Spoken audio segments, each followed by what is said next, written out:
অন্তর্বর্তী সরকার দায়িত্ব নেওয়ার পর থেকেই বিভিন্ন শ্রেণী পেশার মানুষ দাবি দাওয়া নিয়ে রাস্তায় নেমে আসছেন। এ নিয়ে মঙ্গলবার রাতে নিজের ভ্যারিফাইড ফেসবুক পেজে একটি পোস্ট দেন জনপ্রিয় ইসলামী বক্তা মাওলানা মিজানুর রহমান আজহারী। দেশের মানুষের উদ্দেশ্যে তিনি বলেন, গত 15 বছর তো কথাও বলতে পারেননি, আর এখন 15 দিনেই অস্থির হয়ে যাচ্ছেন।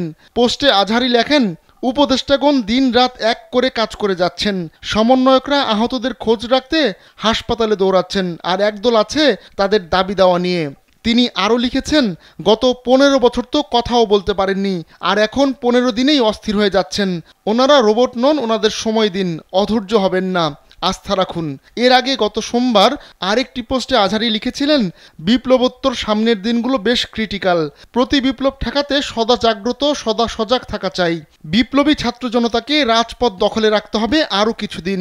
তারুণ্যের এই গণজোয়ার অব্যাহত থাকুক, করুণাময় এই বিজয় টেকসই করুন। Miles to go.